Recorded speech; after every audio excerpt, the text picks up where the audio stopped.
যে ব্যক্তি রমজান পাইল, রমজান পাওয়ার পরেও নিজের জীবনের গুনাহগুলোকে মাফ করাইতে পারলো না, আল্লাহ নবী বদদোয়া করেছেন যে রমজান পায়া নিজের জীবনের গুনাহ মাফ করাইতে পারলো না।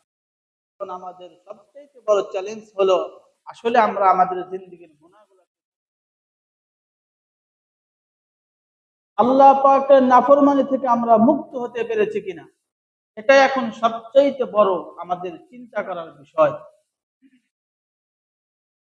আল্লাহ পাকের নাফরমানি, নাফরমানি এটা হলো বাংলা শব্দ, এর আরবি হলো আল মাআসি, অর্থাৎ আল্লাহ এবং তার রসুলের আনুগত্য না করে বরং বিরোধিতা করা, এটাই হলো মাআসি এর অর্থ। অর্থাৎ আল খুরুজ আন তাআতিল্লাহি ওয়া রাসূলি, আল্লাহ এবং রসুলের আনুগত্য থেকে বের হয়ে গিয়ে আল্লাহ এবং রসুলের বিরুদ্ধে আচরণ করাই হলো মাআসি তথা কুফরি, আল্লাহ পাকের নাফরমানি করা। এই মাআসি কোরআনুল কারীমের মধ্যে আল্লাহ তাআলা এক একটা জায়গায় এক একটা শব্দ ব্যবহার করেছেন। এর মধ্যে একটা শব্দ হলো আল হুবা, হুবান একটা শব্দ, এর অর্থ হলো নাফরমানি করা।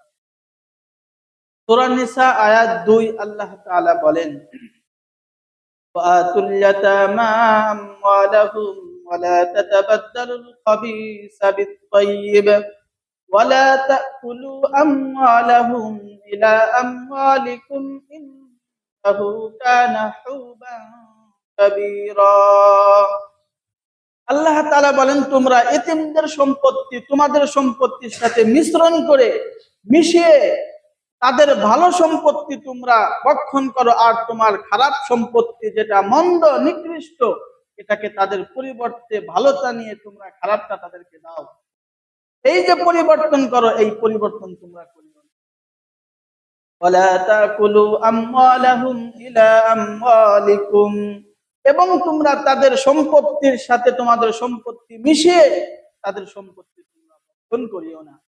এরপরে আল্লাহ বলেন, ইন্নাহু কানা হুবান কাবীরা, যারা এই কাজটা করে এটা অনেক বড় এক মহাপাপ, অর্থাৎ আল্লাহ পাকের নাফরমানি। তাহলে এই জায়গায় আমরা শব্দ পাইলাম নাফরমানি শব্দ একটা, হুবান এর মানে হলো আল্লাহ তাআলার নাফরমানি করা। সূরা মায়েদা আয়াত 33, এই জায়গাতে আল্লাহ তাআলা বলেন ফাসাদ শব্দের অর্থ হলো আল্লাহ পাকের নাফরমানি, অর্থাৎ দুনিয়ার মধ্যে বিপর্যয় সৃষ্টি করা, ফাসাদ সৃষ্টি করা, একে অপরের সাথে দ্বন্দ্ব লাগায়া দেওয়া। আল্লাহ তাআলা বলেন, আমা জাযাউল লাযীনা ইউহারিবুনাল্লাহ ওয়া রাসূলাহু ওয়া ইয়াসআউনা ফিল আরদি ফাসাদা, নিশ্চয় ওই সমস্ত ব্যক্তি যারা আল্লাহ এবং তার রাসূলের বিরুদ্ধে যুদ্ধ ঘোষণা করে। অর্থাৎ আল্লাহ এবং রসুলের বিরুদ্ধে যুদ্ধ ঘোষণা করার অর্থ হলো আল্লাহ এবং রসুলের আনুগত্য না করে বরং তার কুফরি করা এবং অবাধ্যতা করাই হলো তাদের বিরুদ্ধে যুদ্ধ ঘোষণা করা। এবং তারা দুনিয়ার মধ্যে বিপর্যয় সৃষ্টি করে, অর্থাৎ আল্লাহ পাকের নাফরমানি করে। আল্লাহ তাআলা তাদের শাস্তির ব্যাপারে আল্লাহ তাআলা বলেন, আইয়াকাতালু আও ইউসাল্লাবু, প্রথম নাম্বার তাদের শাস্তি হলো তাদেরকে কতল করা হবে, আও ইউসাল্লাবু অথবা তাদেরকে শুলিতে চড়ানো হবে, আও তুকাত্তা আইদিহিম অথবা তাদের হাতকে কর্তন করা হবে, কেটে দেওয়া হবে, আও তুকাত্তা আইদিহিম ওয়া আরজুলুহুম মিন খিলাফ, এবং তাদের পাকেও কর্তন করা হবে বিপরীত দিক থেকে। অর্থাৎ যদি কেউ দুনিয়ার মধ্যে বিপর্যয় সৃষ্টি করে, আল্লাহ পাকের নাফরমানি করে, তাহলে সর্বপ্রথম তার কাটা হবে বাম হাত। এরপরে যদি আবার ফাসাদ সৃষ্টি করে, দুনিয়ার মধ্যে বিপর্যয় সৃষ্টি করে, তারপরে তার কাটা হবে ডান হাত, এরপরে আবার বাম পা, এরপরে আবার ডান পা। অর্থাৎ বিপরীত দিক থেকে শরীয়ত শাস্তি নির্ধারণ করেছে যে বাম হাত কাটার পরেও যদি সে সংশোধন না হয় তাহলে তার কাটা হবে ডান হাত। আরজুলুহুম মিন খিলাফ আও ইউনফাউ মিনাল আরদ, চতুর্থ নম্বর তাদেরকে দেশান্তর করা হবে। যালিকা লাহুম খিজিয়ুন ফিদ দুনিয়া, এটা হলো দুনিয়ার লাঞ্ছনাদায়ক শাস্তি, দুনিয়ার নগণ্য এক সত্য এক শাস্তি। এটা ওয়ালাহুম ফিল আখিরাতি আযাবুন আযীম, আখিরাতের মধ্যে এর চাইতেও ভয়ানক শাস্তি তাদের জন্য অপেক্ষা করতেছে যারা দুনিয়ার মধ্যে নাফরমানি করে। তাহলে নাফরমানি করা এর একটা শব্দ, আরবি শব্দ আমরা পাইলাম ফাসাদ, আর একটা পাইলাম হুবান, এই দুটো শব্দ আমরা পাইলাম। আর একটা শব্দ হলো ইসমুন এবং বাগিয়ুন, এর অর্থ নাফরমানি করা। সূরা আরাফ আয়াত 33 আল্লাহ তাআলা বলেন, কুল ইন্নামা হাররামা রাব্বিয়াল ফাওয়াহিশা মা যাহারা মিনহা ওয়া মা বাতানা ওয়াল ইসমা ওয়াল বাগয়া বিগাইরিল হক ওয়া আন তুশরিকু বিল্লাহি মা লাম ইউনাজ্জিল বিহি সুলতানা ওয়া আন তাকুলু আলাল্লাহি মা লা তা'লামুন। আল্লাহ তাআলা নবী মুহাম্মদকে বলতেছেন, ওগো পয়গম্বর আপনি জানিয়ে দিন, ইন্নামা হাররামা রাব্বিয়াল ফাওয়াহিশা মা যাহারা মিনহা ওয়া মা বাতান, আল্লাহ পাক রব্বুল আলামিন দুনিয়ার সমস্ত পাপাচার অবাধ্যতাকে হারাম করেছেন, তাই সেটা প্রকাশ্যে হোক অথবা গোপনে হোক, প্রকাশ্যে হোক অথবা গোপনে হোক, সমস্ত প্রকার পাপাচার এবং নাফরমানিকে আল্লাহ তাআলা হারাম করেছেন। ওয়া আন তুশরিকু বিল্লাহ, এবং আল্লাহর সাথে শরীক করা, মা লাম ইউনাজ্জিল বিহি সুলতানা, আল্লাহ তাআলার সাথে শরীক করা অথচ যেই ব্যাপারে তাদের কাছে স্পষ্ট করে, ওয়া আন তাকুলু আলাল্লাহি মা লা তা'লামুন, আর আল্লাহ তাআলার ব্যাপারে এমন এমন কথা বলে যেই ব্যাপারে তাদের কোনো ধারণাও নেই।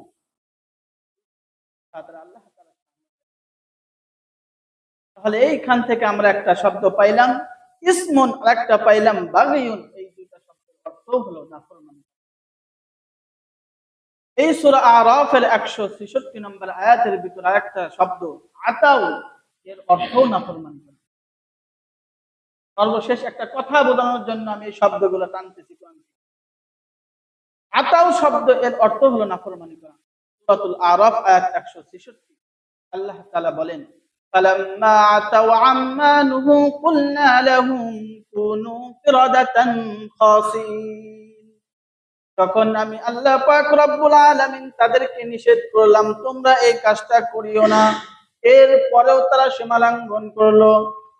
আল্লাহ তাআলা বলেন, কুলনা লাহুম কুনু কিরাদাতান খাসিন, আমি আল্লাহ পাক রব্বুল আলামিন তাদেরকে ধিক্কৃত বানর হিসাবে রূপান্তরিত করে দিলাম।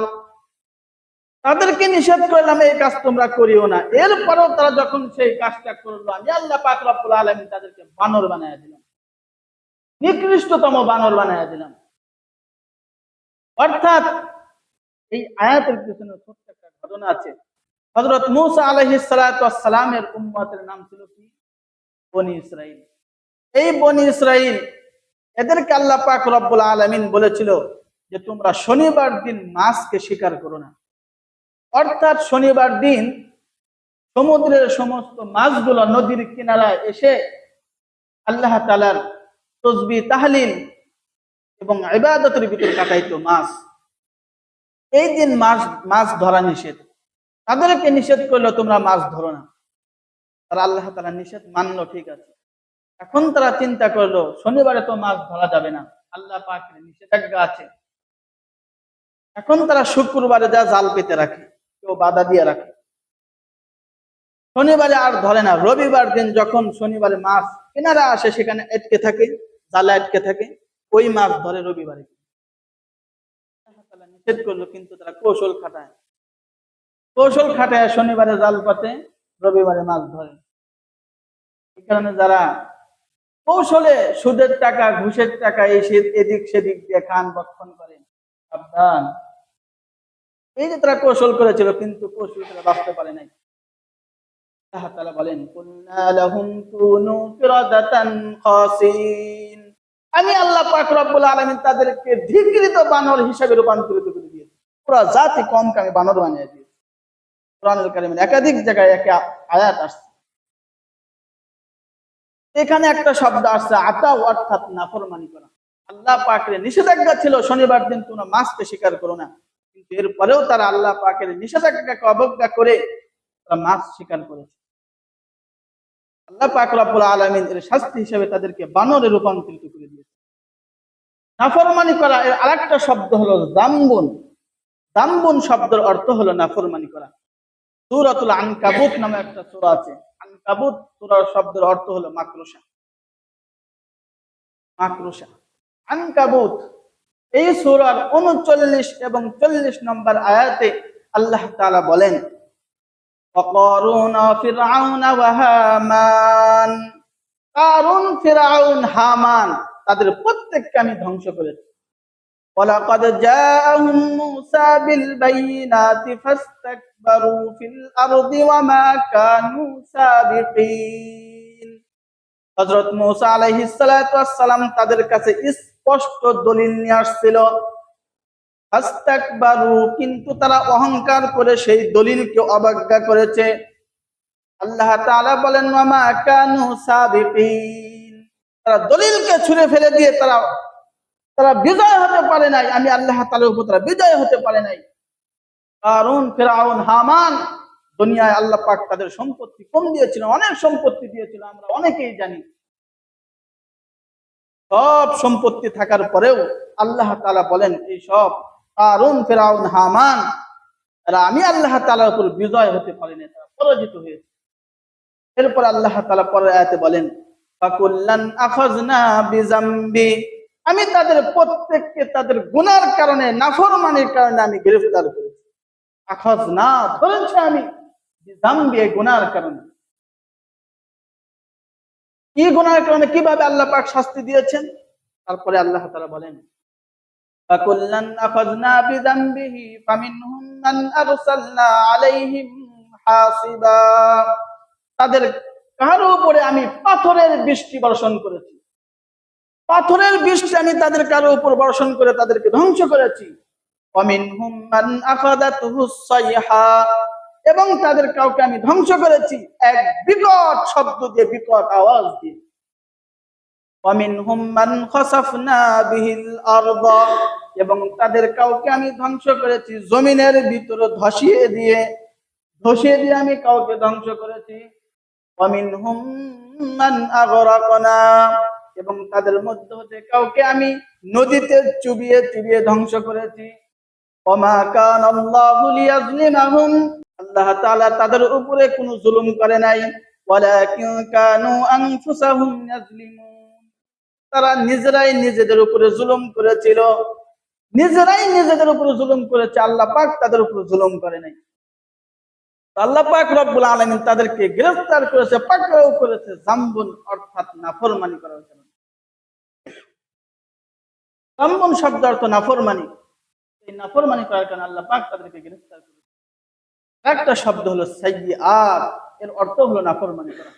সূরা হুদ আয়াত 114 আল্লাহ তাআলা বলেন, ওয়াকিমিস সালাতা তারাফাফিন নাহারি ওয়া যুলাফাম মিনাল লাইল ইন্নাল হাসানাতি ইযহিবনাস সাইয়্যাত। আল্লাহ তাআলা বলেন, তোমরা দিনের উভয় অংশে নামাজ আদায় করো। দিনের উভয় অংশ অর্থাৎ ফজরের নামাজ দিনের শুরুর অংশ, এবং দিনের শেষের অংশ হলো কোন কোন মুফাসসিরিন ইকরাম বলেন আসর, আবার কোন কোন মুফাসসিরিন ইকরাম বলেন মাগরিব। দিনের শেষের অংশ। তো দিনের উভয় অংশে নামাজ তোমরা আদায় করো। ওয়াজুলাফাম মিনাল লাইল, এবং রাতের শুরুর অংশের নামাজ অর্থাৎ ইশারের নামাজ। এই নামাজ আদায় করলে কি হবে? পরের আয়াতের অংশে আল্লাহ বলেন, ইন্নাল হাসানাতি ইযহিবনাস সাইয়্যাত। এই যে নামাজ তুমি আদায় করবে, এই নামাজের মাধ্যমে তোমার যেই নেকি হবে, এই নেকি তোমার যেই পাপাচার, অবাধ্যতা, যেই নাফরমানি তুমি করেছো এগুলাকে মিটায়া দিবে। হাসানাতি ইযহিবনাস সাইয়্যাত, তোমার নাফরমানিকে মিটায়া দিবে। তাহলে এই জায়গাটা সাইয়্যাত শব্দের অর্থ হলো নাফরমানি। সূরা ইউসুফ আয়াত ৯৭। আমরা প্রত্যেকে জানি হযরত ইয়াকুব আলাইহিস সালাতু ওয়াস সালামের ১২টা সন্তান ছিল। এর মধ্যে ১০টা সন্তান যারা নাকি হযরত ইউসুফ এবং বেন্যামিন তাদের দুইজনের বিরুদ্ধে ষড়যন্ত্র করেছে, আমরা ঘটনা প্রত্যেকেই জানি। এর মধ্যে ইউসুফ আলাইহিস সালামের সাথে যেই ভাইরা যে ষড়যন্ত্র যে চক্রান্ত করেছে, আল্লাহ পাক মুস্তাকিল একটা সূরা নাযিল করেছে। আল্লাহ পাক বিস্তারিত ইউসুফ আলাইহিস সালামের ঘটনা বলেছেন। এইভাবে বিস্তারিত আল্লাহ পাক আর কারো ঘটনা বলেনি। এ টু জেড, শুরু থেকে শেষ পর্যন্ত বিস্তারিত ঘটনা বলেছেন। এই সূরা ৯৭ নম্বর আয়াতের মধ্যে সমস্ত ভাইরা, এই 10 ভাইরা ইউসুফ আলাইহিস সালামের বিরুদ্ধে যে ষড়যন্ত্র করেছিল, তাকে নিয়ে একটা কূপের মধ্যে ফেলে দিয়েছিল আর বলেছিল বাবাকে গিয়ে তাকে ভাগ খেয়ে দিল। পরবর্তী তাকে কূপ থেকে এক পথিক দল, যাদেরকে বলা হয় মুসাফির, তারা সেখান থেকে চলে সেই মিশরের বাজারে সেখানে তাকে বিক্রি করে অল্প মূল্যে। সেখান থেকে আস্তে আস্তে অনেক লম্বা ঘটনা, সেখান থেকে আস্তে আস্তে খাদ্যমন্ত্রী হয় মিশর। খাদ্যমন্ত্রী হওয়ার পরে এই 10 ভাইরা তার কাছে যায় সেই রিলিফের জন্য। প্রথমে পরিচয় দেয় না, আস্তে আস্তে যখন পরিচয় দেয়, পরিচয় দেওয়ার পরে যখন চিনে ফেলে এ তো হযরত ইউসুফ, আমাদের ভাই, তখন তারা জানতে পারে এটা আমাদের ভাই। ওই সময় তারা নিজেদের ভুল বুঝতে পেরেছে।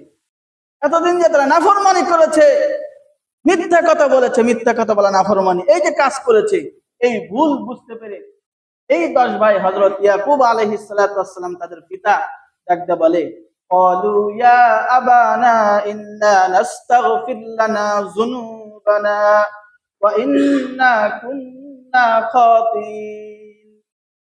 তারা প্রত্যেকে ডাকতে বলে, হে আমাদের আব্বাজি, ইন্না নাস্তাগফির লানা যুনুবানা, আমাদের গুনার জন্য আপনি আল্লাহর কাছে একটু ক্ষমা চান, আল্লাহর কাছে দোয়া করুন, আল্লাহ যেন আমাদের গুনাহগুলোকে মিটায় দেয়। আস্তাগফির লানা যুনুবানা ইন্না কুন্না খাতিন, আমরা ভুল করেছি, আমরা অপরাধ করেছি, নাফরমানি করেছি। আসলে সমস্ত কাহিনী বানায় বানায় বলেছি, মন গড়া কাহিনী বানাইছি। আব্বাজি, আপনি আল্লাহর কাছে একটু আমাদের জন্য প্রার্থনা করুন। যুনুবুন শব্দের অর্থ হলো নাফরমানি করা। এরপরে আল্লাহ তাআলা যারা নাফরমানি করে, আল্লাহ পাকের হুকুম থেকে যারা দূরে থাকে, এদের ব্যাপারে আল্লাহ তাআলা বলেন সূরা তাহা আয়াত 24 থেকে 26 বলেন, ওয়ামান আরাদা আন যিকরি ফাইন্না লাহু মাঈশাতান দানকা ওয়া নাহশুরুহু ইয়াওমাল কিয়ামাতি আ'মা। আল্লাহ তাআলা বলেন, যে ব্যক্তি আমি রব্বে কারীমের হুকুম থেকে, আমি রব্বে কারীমের ইবাদত থেকে, জিকির থেকে গাফিল থাকে, উদাসীন থাকে, ফাইন্না লাহু মাঈশাতান দানকা, দুনিয়ার জীবন আমি তার জন্য সংকীর্ণ করে দেই। ওয়া নাহশুরুহু ইয়াওমাল কিয়ামাতি আ'মা, এবং পরপারে এই ব্যক্তি অন্ধ অবস্থায় কিয়ামতের ময়দানে উঠবে। দুনিয়ার জীবন তার জন্য হবে সংকীর্ণ, রিজিক হবে সংকীর্ণ, সব মুসিবত আর মুসিবত, সংকীর্ণ জীবন হবে যে ব্যক্তি আল্লাহ পাকের হুকুম থেকে দূরে। আর কাল কিয়ামতের ময়দানে অন্ধ অবস্থায় উঠবে, কিন্তু এই অন্ধত্ব আবার দূর হবে। জাহান্নাম যদি চোখ দিয়ে না দেখে, তাহলে তো জাহান্নামের মজা সে বুঝতে পারবে না। আবার জাহান্নামে যাওয়ার আগ মুহূর্তে তার চক্ষু দান করা হবে। নাহশুরুহু ইয়াওমাল কিয়ামাতি আমা, অন্ধ অবস্থা উঠবে আর আল্লাহকে ডেকে বলবে, ক্বালা রাব্বি লিমা হাশারতানি আমা ওয়া ক্বাদ কুনতু বাসীরা। আল্লাহ, আজকে আমরা কেন অন্ধ?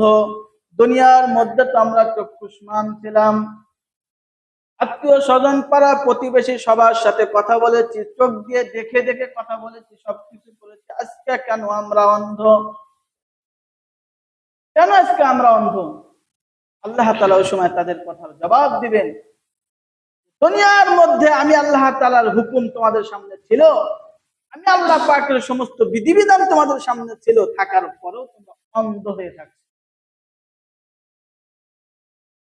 লিমা হাশারতানি আ'মা ওয়া ক্বাদ কুনতু বাসীরা, আল্লাহ তাআলা বলবেন, ক্বালা কাযালিকা আতাতকা আয়াতুনা ফানাসিতাহা ওয়া কাযালিকাল ইয়াওমা তুনসা। ঠিক তেমনি ভাবে আজকে যেমন তোমরা অন্ধ, দুনিয়ার মধ্যে আমার বিধিবিধান তোমাদের সামনে যাওয়ার পরও এইভাবে অন্ধ ছিল, যার কারণে তোমাদের কাছে অন্ধ অবস্থা। আল্লাহ পাকের নাফরমানি এই যে রোজা চলে যাচ্ছে, রোজার মধ্যে আমরা যথেষ্ট পরিমাণ আমরা সতর্কতা আমরা অবলম্বন করেছিলাম যাতে কোনোভাবে আমার আপনার মাধ্যমে গুনাহ না হয়। রোজা চলে যাবে আর সেই নাফরমানি, আল্লাহ পাকের নাফরমানিতে লিপ্ত হব, এই কাজ করা যাবে না। রোজার মাধ্যমে যে তাকওয়ার মেশিন চালু হয়েছে, অর্থাৎ আল্লাহর যে ভয় আমাদের অন্তরে ঢুকেছে, এই ভয় দিয়ে, এই তাকওয়া দিয়ে সামনে রমজান পর্যন্ত আবার চলতে হবে। এরকম না রোজা শেষ হবে, যখন ইফতার হবে ঈদের আগের রাত্রে আবার বক্স নিয়ে এসে বাজায়া রোজা যা করছিলাম তাকওয়া যা অর্জন হয়েছিল সব কি ফলাফল নাকি? কাজ করা যাবে না। জায়গায় দেখা যায় ঈদের আগের রাত্রে বক্স না বাজাইলে যুবক ভাইদের ঈদ ঈদ বা আনন্দ উদযাপন করাই হয় না, কাজ কোনোভাবেই করা যাবে না। বুখারী শরীফের এবং তিরমিজি শরীফের 35-45 3545 নম্বর হাদিস, এই হাদিসের বর্ণনাকারী হযরত আবু হুরায়রা রাদিয়াল্লাহু তাআলা আনহু, তিনি বলেন, আবু হুরায়রা রাদিয়াল্লাহু তাআলা আনহু قال قال رسول الله صلى الله عليه وسلم رغم أنف رجل ذكرت عنده فلم يصلي علي। হযরত আবু হুরায়রা রাদিয়াল্লাহু তাআলা আনহু তিনি বলেন, আল্লাহর নবী বলেছেন, ওই ব্যক্তি ধ্বংস হোক যেই ব্যক্তির কাছে আমি নবী মুহাম্মাদের নাম উচ্চারণ হয়েছে, উচ্চারণ হওয়ার পর ওই ব্যক্তি আমার উপরে দরুদ পড়ে নাই, ওই ব্যক্তির নাক বুলণ্ঠিত হোক, অর্থাৎ ওই ব্যক্তি ধ্বংস হোক। যে ব্যক্তির কাছে আমি নবী মুহাম্মাদের নাম উচ্চারণ হয়েছে কিন্তু সে আমার উপর দরুদ পড়ে নাই। অরাগিমান পুরজলিন দাখালা আলাইহি রমাদান সুম্মা সালাখা ক্বাবলা আন ইগফারা লা, এবং ওই ব্যক্তির নাক বুলণ্ঠিত হোক, ধ্বংস হোক, যে ব্যক্তি রমজান পাইল, রমজান পাওয়ার পরে তার থেকে রমজান বিদায় নিল, কিন্তু এই রমজানের মাধ্যমে তার জিন্দেগীর গুনাহগুলোকে মোচন করতে পারে নাই, মিটায় দিতে পারে নাই, ওই ব্যক্তিও ধ্বংস হোক। তাহলে আমরা রমজান পাইলাম, রমজান পাওয়ার পরে যদি আমাদের জীবনের গুনাহগুলোকে মাফ করাইতে না পারি তাহলে ধ্বংসের কাতারে আমরাও পড়ে যাব। এরপরে আল্লাহ নবী 3 নম্বর বলেন, ওয়ারাগিমা আন ফুরাজলিন আদরাকা ইনদাহু আবওয়াহুল কিবারা ফালাম ইদখিলাহুল জান্নাহ।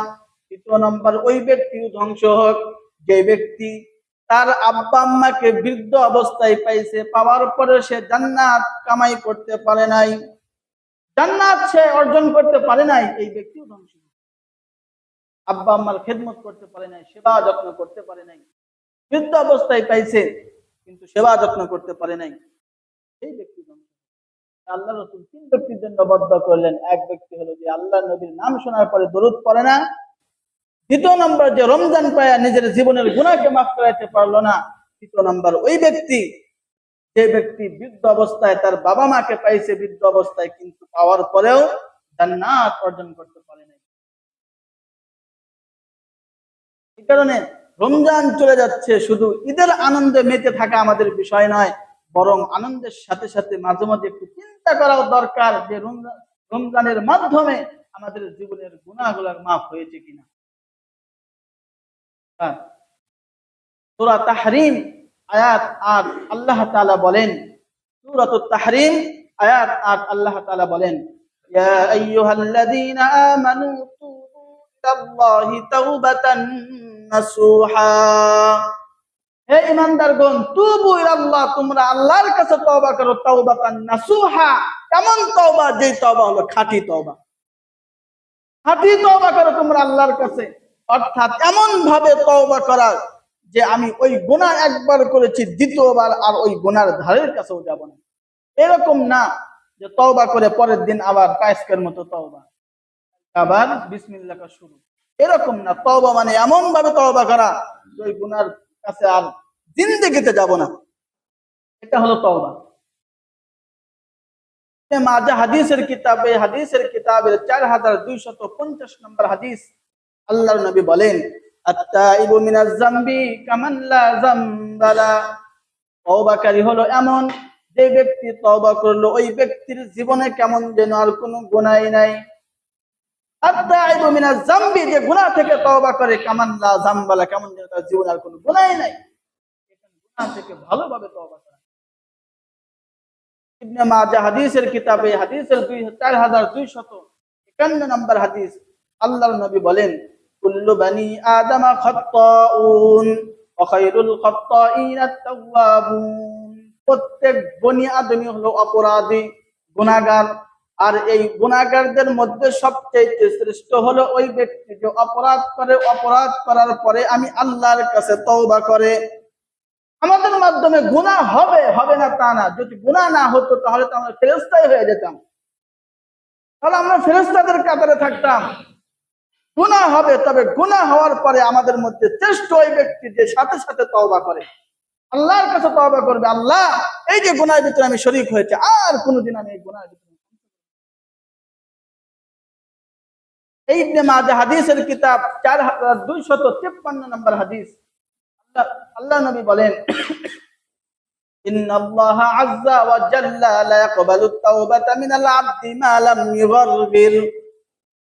আল্লাহ তাআলা বান্দার তওবা কবুল করে যতক্ষণ পর্যন্ত সে মৃত্যু যন্ত্রণায় গড়গড়ায় না গড়গড়ায়। অর্থাৎ অনেক সময় আমরা দেখতে পাই মৃত্যুর আগে অনেক ব্যক্তি পানি চায়, তৃষ্ণার্ত হয়ে যায়, পানি চায়, পানি চায়, পানি দেওয়ার আগেই অনেকে দুনিয়া থেকে বিদায় নেয়।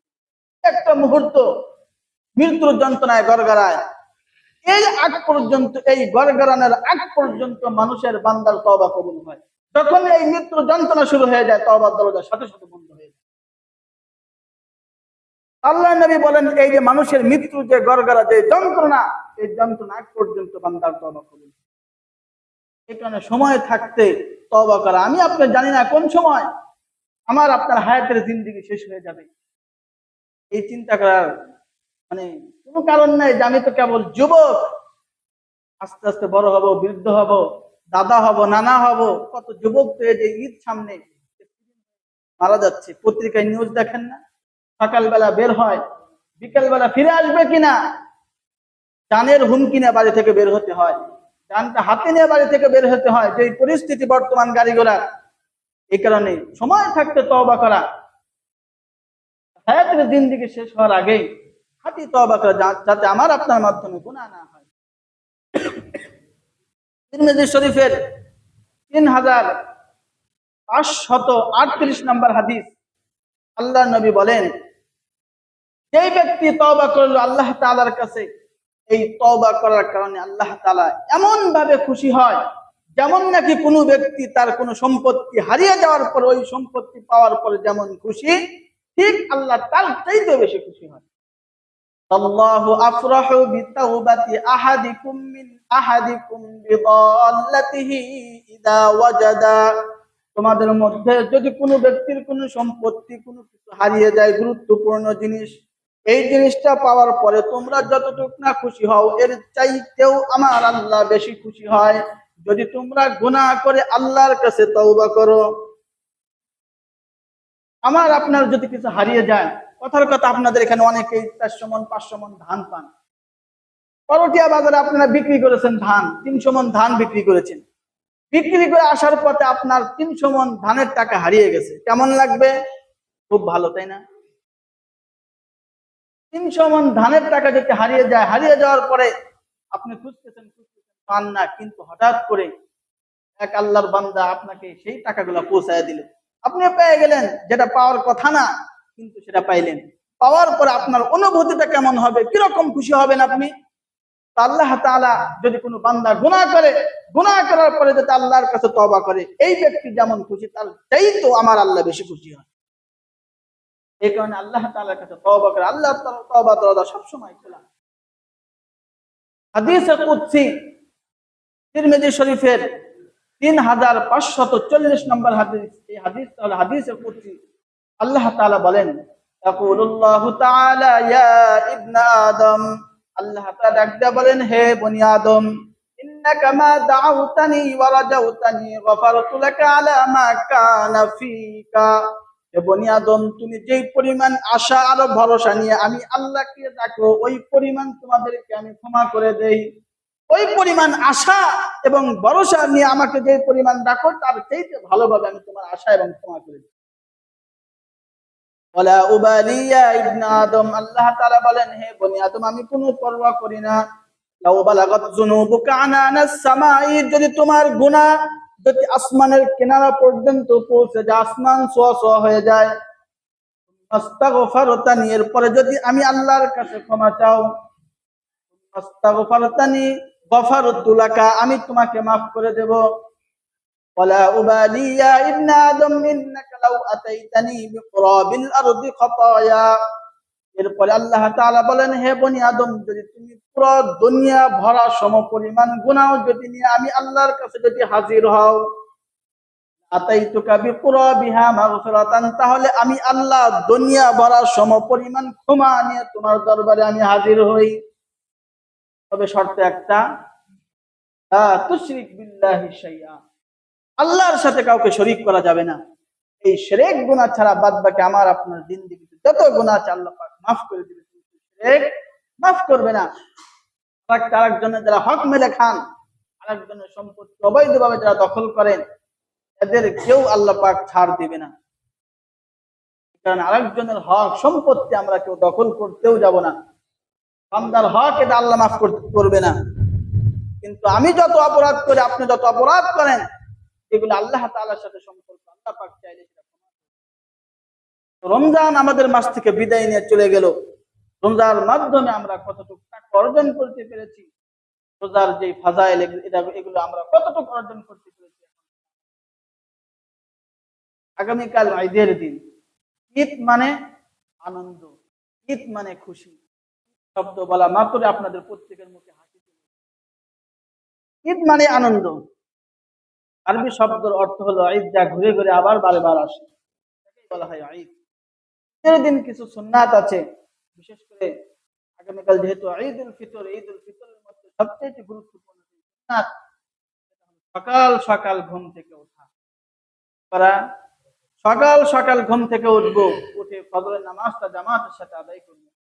আদায় করার পরে ঈদগাহে যাওয়ার আগে আমরা প্রত্যেকেই মিষ্টি মুখ করে আমরা ঈদগাহে যাব। মিষ্টি মুখ করে, অর্থাৎ আল্লাহ নবী খেজুর খাইতেন, 2-3টা খেজুর খাইতেন।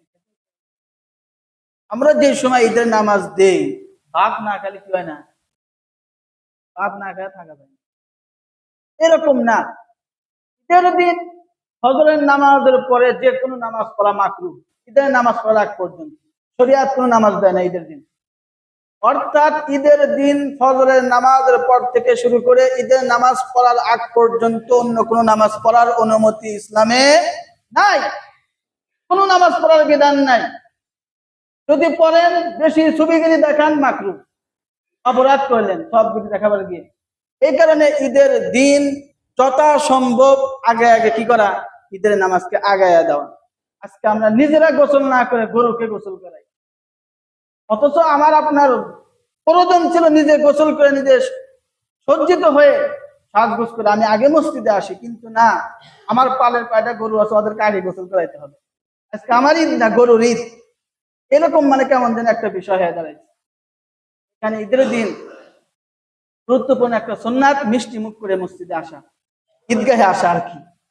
যদি মাঠের ব্যবস্থা থাকে তাহলে মাঠে নামাজ পড়া উত্তম, যদি মাঠ না থাকে মসজিদে পড়লে কোনো সমস্যা নাই, তবে মাঠে পড়া উত্তম। ঈদগাহে যাওয়ার সময় যদি রাস্তা 2টা থাকে তাহলে এক রাস্তা দিয়ে যাওয়া আর এক রাস্তা দিয়ে আসা, আর যদি রাস্তা একটা থাকে তাহলে ডান পাশ দিয়ে যাওয়া, বাম পাশ দিয়ে আসা। ঈদের দিন কেউ আমরা অনাহারে থাকবো না, রোজা রাখবো না। আবার ঈদের দিন কিন্তু কি নাই, রোজা নাই, রোজা রাখা হারাম। আবার ঈদের দিন গুরুত্বপূর্ণ আনন্দের দিন মনে করে রোজা রাখলেন, হারাম কাজ হবে।